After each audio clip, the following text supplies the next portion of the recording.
नमस्कार प्यारे बच्चों, हमारे चैनल पे आपका बहुत बहुत स्वागत है। बच्चों, एनएमएमएस परीक्षा के लिए जो प्रश्नों की सीरीज चला रखी है, उसी प्रश्नों की सीरीज को आगे बढ़ाते हुए हम ये वीडियो बना रहे हैं। इससे पहले अगर आप मेरे चैनल पे प्रथम बार विजिट कर रहे हैं तो मेरे चैनल को सब्सक्राइब कर ले और अपने दोस्तों के साथ भी इस वीडियो का लिंक शेयर करें ताकि उनको भी इस चीज़ का फ़ायदा मिल सके और वो भी छात्रवृत्ति का फ़ायदा ले सके। और जो ये प्रश्न हैं ये और भी जो प्रतियोगिताएं परीक्षाएं हैं उनके लिए महत्वपूर्ण है। केवल एनएमएमएस परीक्षा नहीं, बाकी सभी परीक्षाओं के लिए भी महत्वपूर्ण है, क्योंकि जो प्रश्न आते हैं विज्ञान के प्रतियोगिता परीक्षाओं में वो सभी किताबों में से ही आते हैं। बोर्ड की जो किताबें हैं तो ये पेपर छठी, सातवीं और आठवीं जो बोर्ड की क्लास जो किताबें हैं बोर्ड की, उन्हीं में से इन प्रश्नों को लिया गया है। तो ये प्रश्न और भी प्रतियोगिता परीक्षाओं के लिए महत्वपूर्ण है। तो देखते हैं हम प्रश्न अगला। कपड़े धोते समय साबुन से बने बुलबुलों में कमला को 7 रंग दिखाई दिए, तो उसका उपयुक्त कारण बताइए। कि जो साबुन का पानी है उससे बुलबुले बनते हैं और उन बुलबुलों में 7 रंग दिखाई देते हैं। इसका कारण क्या है? प्रकाश का अपवर्तन, आंतरिक परावर्तन, वर्ण विक्षेपण या फिर उपयुक्त सभी। तो इसका सही उत्तर होगा उपयुक्त सभी। सभी कारण होते हैं जिससे 7 रंग दिखाई देते हैं। अगला प्रश्न है, अग्निशामक यंत्र में आग बुझाने हेतु बनने वाली गैस, आग बुझाने के लिए जो गैस बनती है वो कौन सी होती है? तो देखते हैं CO2, SO2 और O2। तो अब जो अग्निशामक यंत्र, इसके अंदर कौन सी गैस बनती है? CO2। देखो O2 है ये तो जलाने में सहायक है अग्नि को, और जो CO2 है ये आग को बुझाने में सहायक है। चारों ओर CO2 का वातावरण हो जाएगा तो O2 मिलेगी नहीं, और जब ऑक्सीजन नहीं मिलेगी तो गैस बुझ जाएगी। अब देखते हैं अगला, श्वसन तंत्र के मॉडल बनाने हेतु आप निम्न में से किन वस्तुओं का चयन करेंगे? तो जो श्वसन तंत्र है उसका मॉडल बनाते हैं तो उसके लिए किन वस्तुओं का चयन करते हैं? प्लास्टिक की बोतल, गुब्बारे, वाई आकार की नली। दूसरा दिया गया है कांच की बोतल, प्लास्टिक की थैली, रबड़। प्लास्टिक की बोतल, कपड़े की थैली, वाई आकार की नली, कांच की बोतल, रबड़ और कपड़े की थैली। तो इसका सही उत्तर होगा पहला, प्लास्टिक की बोतल, गुब्बारे और जो वाई आकार की नली। तो इनको काम में लेते हैं। तो आपने देखा होगा ये बोतल है, बोतल के अंदर एक वाई आकार की नली लेते हैं, तो इसमें ये गुब्बार लगा दिया और ये गुब्बार लगा दिया, इसको ढक दिया। तो इस प्रकार से एक मॉडल बनाया जाता है। अगला प्रश्न दिया गया है कि विद्यार्थी द्वारा श्वसन तंत्र के मॉडल बनाने में फेफड़ों को दर्शाने के लिए उपयुक्त सामग्री, जो फेफड़े उनको दर्शाने के लिए क्या उपयुक्त सामग्री है? गुब्बारे हैं। आपको बताया कि एक गुब्बारा यहाँ पे और दूसरा गुब्बारा यहाँ पे, तो ये फेफड़ों को शो कर रहा है ये दोनों गुब्बारे। अगला प्रश्न है, हीरा और पेंसिल की नोक एक जैसी होती है, क्या इसका क्या आशय है? हीरा और पेंसिल की नोक समान तत्व से बनी है। हीरा और पेंसिल की नोक समान रंग के होते हैं। हीरा और पेंसिल की नोक का आकार समान होता है। दोनों ही चमक समान है, यानी दोनों की जो चमक है वो समान है। तो इसका सही उत्तर क्या होगा? दोनों एक ही पदार्थ से बने हैं। हीरा और पेंसिल की नोक यानी कि दोनों किससे बने हैं? कार्बन से बने हैं। और जो पेंसिल की नोक होती है उसमें क्या होते हैं? ग्रेफाइट होते हैं। तो हीरा और ग्रेफाइट दोनों कार्बन के अपरूप है, तो याद रखना दोनों कार्बन से ही निर्मित है। अगला प्रश्न दिया गया है कि वह ग्रेफाइट जो अधातु होते हुए भी सबसे ज़्यादा कठोर है, जो अधातु होते हुए भी सबसे ज़्यादा कठोर है, वैसे अधातु कौन सी प्रकृति की होती है? भंगुर प्रकृति की होती है, यानी जब उसके ऊपर चोट लगेगी तो वह टूट जाती है, लेकिन फिर भी एक अपवाद के रूप में है। ग्रेफाइट, हीरा, सल्फर, ब्रोमीन। तो इसका सही उत्तर होगा हीरा। हीरा सबसे कठोर अधातु है। अगला है एलईडी का पूरा नाम।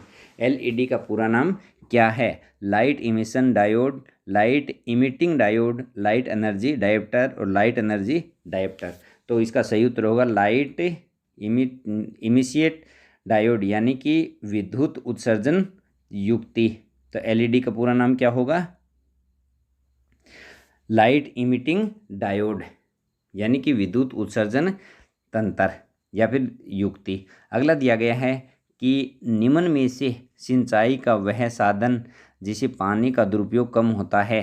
तो पानी का दुरुपयोग किससे कम होगा? चड़स, ढेकली, विद्युत पंप या फिर ड्रिप तंत्र। जो ड्रिप तंत्र है इससे जो सिंचाई है में पानी का दुरुपयोग सबसे कम होता है, यानी बूंद बूंद सिंचाई। अगला है खरपतवार द्वारा फसल को कौन सी हानि होती है। खरपतवार द्वारा फसल को कौन सी हानि होती है। पोषक तत्वों की कमी, प्रकाश की कमी, जल की उपलब्धता, अपर्याप्त उपलब्धता, उपयुक्त सभी। तो इसका सही उत्तर क्या होगा, उपयुक्त सभी। इन सभी चीज़ों की कमी होती है। अगला दिया गया है मिट्टी को पोली करने से क्या लाभ है। जो मिट्टी है उसको पोली करने से लाभ क्या है, तो है सूक्ष्म जीवों की वृद्धि, बीजों के अंकुरण में सुगमता, जड़ों द्वारा श्वसन क्रिया में आसानी, उपयुक्त सभी। तो जो मिट्टी पोली करेंगे तो इसमें इन सभी में फायदा होता है, यानी सूक्ष्म जीव होते हैं उनकी वृद्धि भी होती है, और साथ में जड़ों द्वारा श्वसन क्रिया भी आसानी से होती है, बीजों में अंकुरण की सुगमता भी होती है। तो ये सभी आ जाएंगे। अगला है केंचुए को किसान का मित्र क्यों कहा जाता है। मिट्टी को उपजाऊ बनाने के कारण, मिट्टी में पोषक तत्वों को कम करने के कारण, मिट्टी में जल को कम करने के कारण, मिट्टी का रंग बदलने के कारण। तो केंचुआ है ये किसान का मित्र है। इसका कारण क्या है, मिट्टी को उपजाऊ बनाने के कारण। जो केंचुआ है ये मिट्टी को क्या करता है, लगातार उपजाऊ बनाता है, यानी मिट्टी है इसके कणों को लगातार कुतरता रहता है, और जो खाद है वो इसमें मिलती रहती है और मिट्टी उपजाऊ बनती रहती है। अगला प्रश्न दिया गया है कि आपकी माताजी ने साबुन मूंग बनाने से पहले उन्हें धोया। साबुत मूंग बनाने के पहले उन्हें धोया। इनमें से कुछ मूंग की बीज पानी पर तैरने लगे, इन्हें अलग करके माताजी ने फेंक दिया। ऐसा उन्होंने क्यों किया। जो मूंग है, जो दाल बिना, यानी कि जो पूरे मूंग है, साबुत मूंग बोलते हैं जिन्हें, तो इनमें से इनको धोया तो कुछ बीज ऊपर तैरने लगे, तो उनको क्या किया, फेंक दिया। कारण क्या था, बीज सुंदर नहीं थे, बीज स्वादिष्ट नहीं थे, बीज क्षतिग्रस्त और खोखले थे, और बीजों का आकार छोटा था। तो इसका सही उत्तर क्या होगा, बीज क्षतिग्रस्त और खोखले थे, स्वस्थ बीज नहीं थे। अगला प्रश्न है बीज के दानों को भूसे से अलग करने की प्रक्रिया क्या कहलाती है। बीज के जो दाने हैं उनको भूसे से अलग करने की प्रक्रिया जुताई, थ्रेसिंग, कटाई या सिंचाई। तो क्या कहलाती है, थ्रेसिंग कहलाती है। आप सभी जानते हैं इस बात को। अगला है फसल के कटने के बाद दानों को भूसे से अलग करने के लिए किस मशीन का प्रयोग करते हैं। जो फसल है उसमें से भूसे को अलग करने के लिए किस मशीन का उपयोग करते हैं। कंबाइन मशीन, कल्टीवेटर, हार्वेस्टर और ट्रैक्टर। तो इनमें से कौन सी मशीन है जिसका उपयोग करते हैं, कंबाइन मशीन का उपयोग करते हैं। आगे है खेती करने के मुख्य चरण। इंपॉर्टेंट प्रश्न है, ये प्रश्न आ सकता है। जो मुख्य चरण है, मिट्टी तैयार करना, बुआई करना, उर्वरक देना, सिंचाई करना। तो इसमें सबसे पहला कौन सा है, उसके बाद में कौन सा है, इसके बारे में हमें बताना है। तो देखो, सबसे पहले मिट्टी तैयार करते हैं, उसके बाद में बुआई करते हैं, उसके बाद में उर्वरक देते हैं, और लास्ट में क्या करते हैं, सिंचाई। तो ए उत्तर इसका सही हो जाएगा। अगला प्रश्न दिया गया, असमतल भूमि पर फसलों की सिंचाई करने के लिए सबसे उपयुक्त विधि है। असमतल भूमि पर सिंचाई, फसलों की सिंचाई किस विधि से करें, ड्रिप तंत्र से, छिड़काव से, डीजल पंप से, रहर से। तो असमतल भूमि है उसके ऊपर सिंचाई करनी है तो छिड़काव तंत्र होता है वो सबसे महत्वपूर्ण होता है। जो फुहारा सिस्टम भी कहते हैं या छिड़काव तंत्र है वो सबसे महत्वपूर्ण है। अगला देखते हैं, कृषि को नुकसान पहुंचाने वाले प्राकृतिक प्रकोप कौन से हैं। खेती को नुकसान पहुंचाने वाले जो प्रकृति के द्वारा प्रकोप है वो कौन से हैं, बाढ़, सूखा, ओलावृष्टि, उपयुक्त सभी। तो जो प्रकृति को नुकसान पहुंचाते हैं वो कौन से हैं, उपयुक्त सभी। बाढ़ भी है, सूखा भी है, ओलावृष्टि, यानी कि ओलों की जो वृष्टि हो जाती है उसके कारण फसल खराब हो जाती है। अगला हम देखते हैं, आप अपने विद्यालय में रसोई घर के कचरे का निपटान किस प्रकार से करेंगे। विद्यालय के रसोई घर का कचरा है उसका निपटान कैसे करेंगे। तो सबसे पहले नाली में बहाकर, दूसरा है समीप के खेत में डालकर, तीसरा है रसोई घर में छोड़कर, चौथा है विद्यालय के किसी कोने में एक गड्ढे में खाद बनाने के लिए तैयार करना। तो सबसे महत्वपूर्ण कौन सा है, सबसे महत्वपूर्ण होगा द नंबर। क्यों, क्योंकि विद्यालय के किसी कोने में एक गड्ढा बना देंगे, गड्ढे से क्या तैयार हो जाएगी, खाद तैयार हो जाएगी, और खाद से जो स्कूल में किचन गार्डन होती है उसमें हम उपयोग ले सकते हैं। तो जो कचरा है उसका भी निपटान हो जाएगा और ये खाद के रूप में हमें काम आ जाएगा, महत्वपूर्ण है ये।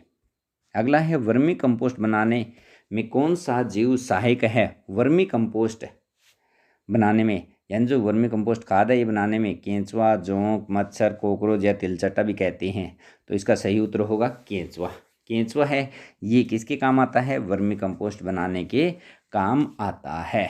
अगला है, आप हरे रंग के डस्टबिन में कौन सा कचरा डालेंगे? डस्टबिन के अलग अलग प्रकार है, तो इसमें कौन सा हरे रंग की डस्टबिन है? डस्टबिन का मतलब होता है कचरा पात्र, कचरा पात्र। तो इस डस्टबिन में आप कौन सा डालेंगे? घर के टूटे फूटे कांच और धातु के सामान, घर का बचा हुआ खाना, सूखे फल, गंदी प्लास्टिक की बोतलें या पॉलीथीन, उपयुक्त सभी। तो इसमें कौन सा वो यूज करेंगे? तो घर में बचा हुआ खाना, सूखे फल, सब्जी। तो जो अलग अलग बांटा गया है, इसे क्यों बांटा गया है? क्योंकि जो ये अपघटित होने वाले हैं उनसे खाद बनाई जा सके, और जो अपघटित नहीं होने वाले हैं उनका निस्तारण अलग किया जा सके। अगला देखते हैं, सांप किसका मित्र है? इस सांप किसान का मित्र है, इस कथन हेतु उपयुक्त तर्क कौन सा है? वह खेत की रखवाली करता है, चूहे को खाकर फसल की हानि रोकता है, सांप की पूजा की जाती है, उपयुक्त सभी। तो इसका सही कारण क्या हो सकता है? इसका सही कारण होता है चूहों को खाकर फसल की हानि को रोकता है। कौन? सांप।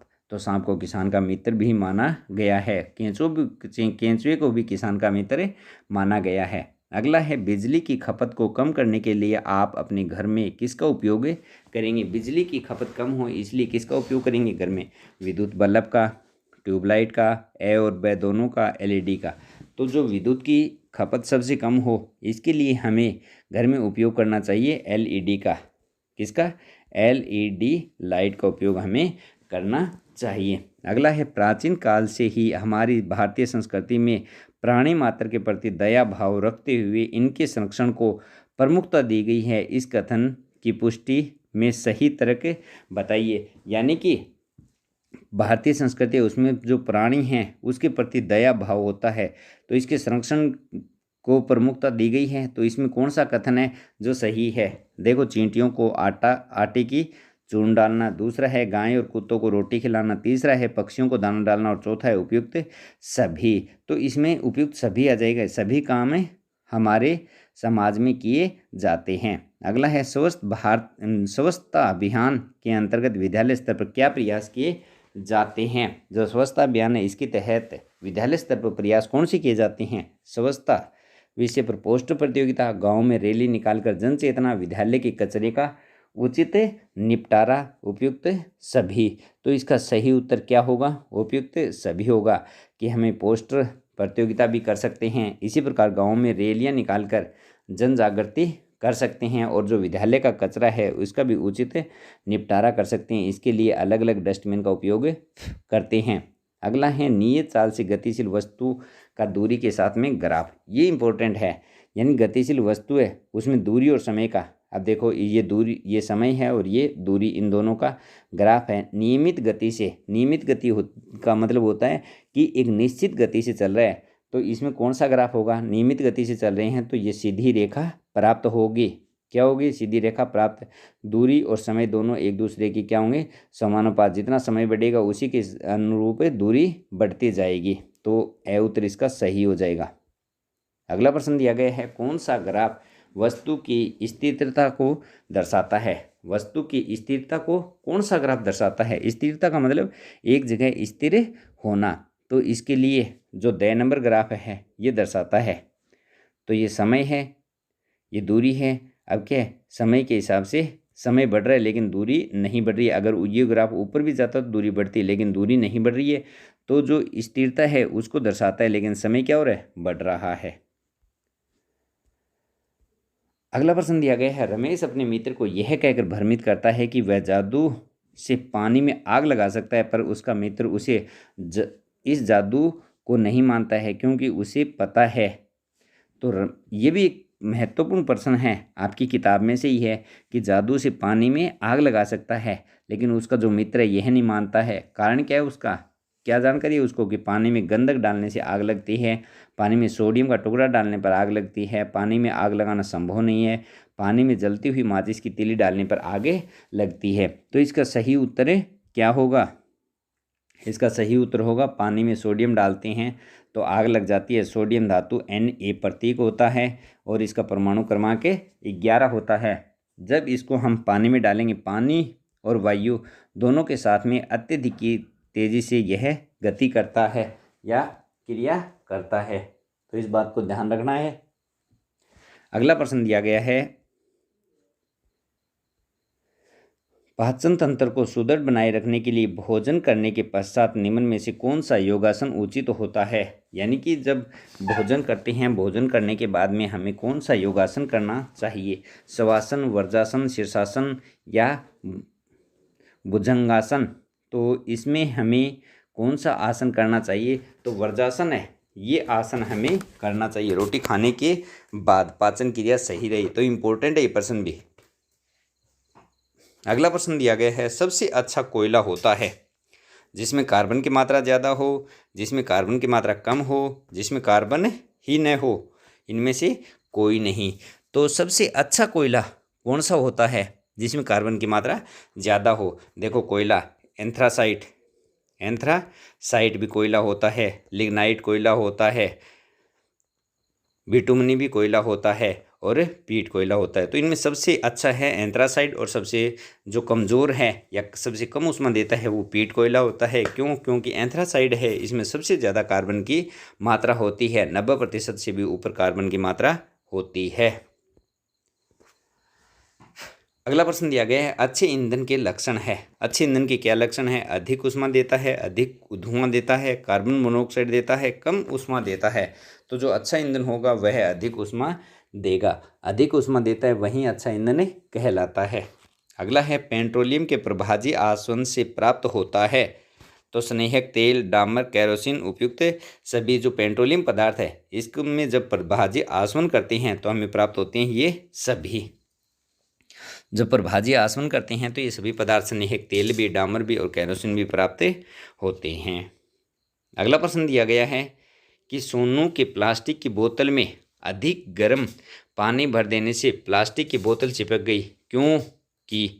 अब ये भी इम्पोर्टेंट, अपन घर पे भी ये प्रयोग करके देख सकते हैं कि प्लास्टिक की बोतल है उसमें जब गर्म पानी भरेंगे तो प्लास्टिक की बोतल चिपक जाती है। आपने भी कई बार देखा होगा, जो बच्चे खेत में काम करते हैं उन्होंने तो अक्सर देखा होगा, घर में जब दूध गर्म करके खेत में ले जाते हैं तो बोतलें चिपक जाती है। तो इसका कारण क्या है। बोतल के बाहर का वायुदाब अधिक है, बोतल के अंदर का वायुदाब अधिक है, ए और वह दोनों इनमें से कोई भी नहीं। तो इसका सही उत्तर क्या है। इसका सही उत्तर है बोतल के बाहर का वायुदाब अधिक है, इसके कारण वह बोतल चिपक जाती है। अब देखते हैं अगला, 10 सेमी दूरी पर लटके दो गुब्बारों के बीच फूंक मारने पर दोनों पास आ जाते हैं, ऐसा निम्न में से किस कारण होता है। जब 10 सेमी दूर लटके गुब्बारे होते हैं, जब उनको फूंक मारते हैं तो दोनों पास पास आ जाते हैं। कारण क्या है। गुब्बारों के बीच आकर्षण बढ़ने के कारण, गुब्बारों के बीच वायुदाब बढ़ने के कारण, गुब्बारों के बीच वायुदाब कम होने के कारण, उपयुक्त सभी। इसमें जो सही कारण है वो क्या होगा कि जो वायुदाब है वो क्या हो जाता है, कम हो जाता है गुब्बारों के बीच, इसलिए वो दोनों क्या आ जाते हैं, पास पास आ जाते हैं।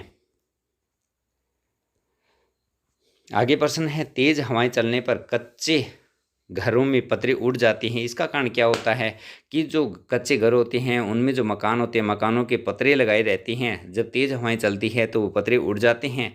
कमरे के अंदर वायुदाब अधिक होना, छत का कमज़ोर होना, कमरे के अंदर वायुदाब कम होना, उपयुक्त में से कोई नहीं। तो इसका सही उत्तर होगा कमरे के अंदर है उसमें वायु का दाब बहुत ज़्यादा हो जाता है और ऊपर वायु का दाब कम होता है, इसके कारण वो कच्चे घर के पतरे है वो उड़ जाते हैं।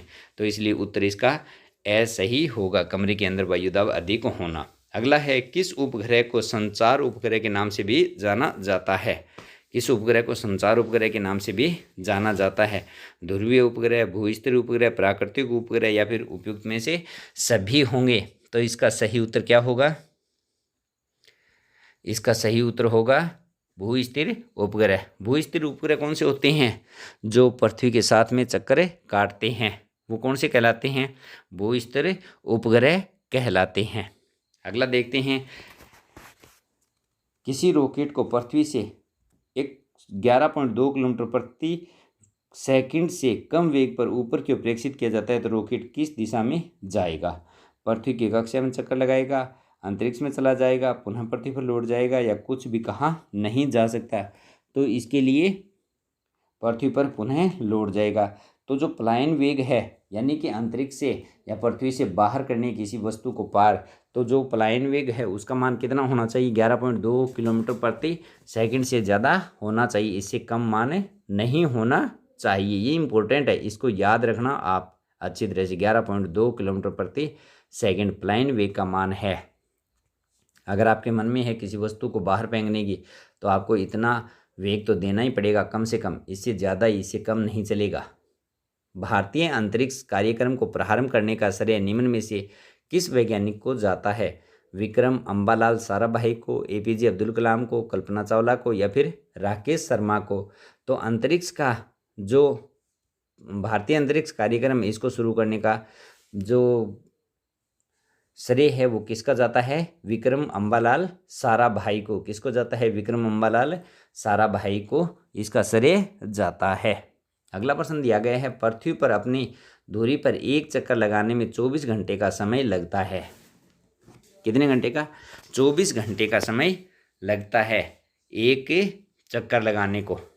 तो निम्न में से किस उपग्रह का परिक्रमण काल इसके बराबर होता है?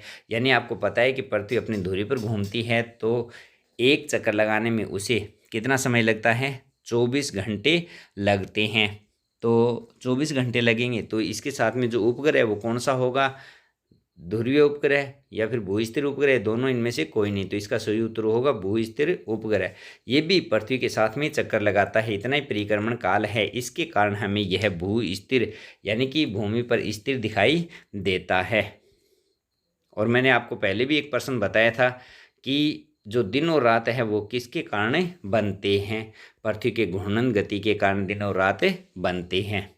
अब देखते हैं कंप्यूटर के किस भाग की तुलना मानव मस्तिष्क से की जाती है या करना उचित है? यानी कंप्यूटर का दिमाग किसे कहते हैं? इनपुट इकाई, सीपीयू, कीबोर्ड या फिर आउटपुट इकाई? तो इसका सही उत्तर क्या होगा? सीपीयू। सीपीयू है वो क्या है? कंप्यूटर का दिमाग है। आगे, हरित क्रांति के प्रणेता कौन थे? हरित क्रांति भारत में कौन लेके आया था, इसके बारे में हमें बताना है। तो देखो, MS Swaminathan, Jagdish Chandra Bose, doctor CV Raman, doctor APJ Abdul Kalam. तो हरित क्रांति के प्रणेता कौन है? Swaminathan, doctor MS Swaminathan. याद रखना, एमएस स्वामीनाथन है, ये भारत में हरित क्रांति के प्रणेता है। सबसे ज़्यादा प्रभाव इसमें गेहूं पर पड़ा। किस पर पड़ा? गेहूं पर सबसे ज़्यादा प्रभाव हरित क्रांति का पड़ा। आगे है, रमेश को अपने परिवार का आधार कार्ड बनाना है। क्या बनाना है? आधार कार्ड। इसके लिए वह इंटरनेट की किस सेवा का उपयोग करे? तो इंटरनेट की किस सेवा का उपयोग करना है? ईमेल का, ई मित्र का, ई कॉमर्स का या उपयुक्त सभी का? तो आधार कार्ड बनवाने के लिए ई मित्र का उपयोग करना उचित है। ईमेल यह कोई मेल या संदेश भेजने का सिस्टम है, इसी प्रकार से ई कॉमर्स ये व्यापार का सिस्टम है, लेकिन ई मित्र है यह सहायता के लिए है। ई का मतलब होता है इलेक्ट्रॉनिक्स। अगला देखते हैं 47वां कि निम्न में से सोशल मीडिया एप्लीकेशन है। तो सोशल मीडिया एप्लीकेशन कौन सी है? व्हाट्सएप, हाइक, ए और ब दोनों इनमें से कोई नहीं। तो व्हाट्सएप सबसे फेमस है, आपको पता है। इसी प्रकार से हाइक है, तो ए और ब दोनों होंगे इसके उत्तर। तो ये दोनों क्या है? Social media application. आगे है, डॉक्टर द्वारा दूर स्थित रोगी की जांच के लिए उपयुक्त प्रणाली है।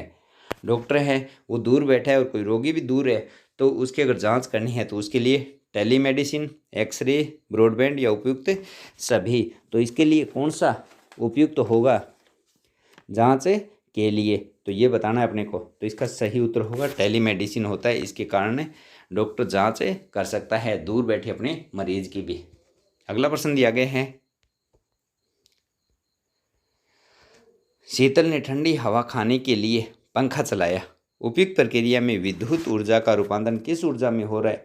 रासायनिक ऊर्जा, तापीय ऊर्जा, यांत्रिक ऊर्जा या फिर पवन ऊर्जा? तो इसमें से जो विद्युत ऊर्जा है वो किस ऊर्जा में बदल रही है, ये अपने को बात बतानी है। तो जो विद्युत ऊर्जा है वो यांत्रिक ऊर्जा में बदल रही है, यांत्रिक ऊर्जा में परिवर्तित हो रही है। अगर विद्युत ऊर्जा रासायनिक ऊर्जा में देखें तो विद्युत सेल होती हैं, यानी जो सेल होते हैं चार्जिंग वाले वो। और तापीय ऊर्जा देखें तो हीटर है, प्रेस है। अब देखो, रामू सर्दियों में नहाने के लिए धूप में पानी गर्म करता है। ऐसा करने पर वह किसकी बचत करता है? ईंधन की, विद्युत की, ए और ब दोनों, इनमें से कोई नहीं। तो आप सिंपल सी बात है तो बता सकते हैं ए और ब दोनों की, ईंधन की भी बचत होती है और बिजली की भी बचत होती है। अगला है गैर परंपरागत ऊर्जा स्रोतों का सही युग्म है। गैर परंपरागत का मतलब जो प्राचीन समय से चले आ रहे हैं उनको छोड़कर जो नई वर्तमान में जिनकी खोज हुई है उनका बताना है। तो सौर ऊर्जा, पवन ऊर्जा, नाभिकीय ऊर्जा, सौर ऊर्जा, तापीय ऊर्जा, जल ऊर्जा, विद्युत ऊर्जा, जल ऊर्जा, तापीय ऊर्जा, जैव ऊर्जा, तापीय ऊर्जा और पवन ऊर्जा। तो इसका सही उत्तर क्या होगा ये अपने को बताना है। तो इसका सही उत्तर होगा सौर ऊर्जा, पवन ऊर्जा और नाभिकीय ऊर्जा। अगला प्रश्न है, आपके गांव में पर्याप्त पशुधन है किंतु ईंधन का अभाव है। ऐसी स्थिति में पशुधन का उपयोग ईंधन की कमी को दूर करने में किस प्रकार करेंगे? कंडों को ईंधन के रूप में प्रयोग करके, गोबर से बायोगैस बनाकर, ए और ब दोनों, केवल ब। तो इसमें आपको सही बताना है कि सही कौन सा होगा। तो इसका सही होगा केवल ब। पर्याप्त पशुधन है किंतु ईंधन का अभाव है, तो ईंधन को गोबर से, बायोगैस से बनाकर हम कर सकते हैं ईंधन की कमी को दूर, जिससे पर्यावरण भी दूषित नहीं होगा। अगला दिया गया है, टॉर्च के जलने से ऊर्जा रूपांतरित होती है। जो टॉर्च है वो जलती है तो कौन सी ऊर्जा? रासायनिक ऊर्जा का प्रकाश ऊर्जा में, प्रकाश का ऊष्मा में, रासायनिक ऊर्जा का विद्युत में और रासायनिक ऊर्जा का ऊष्मा ऊर्जा में। तो इसका सही उत्तर होगा रासायनिक ऊर्जा का प्रकाश ऊर्जा में रूपांतरण, टॉर्च को जब जलती है।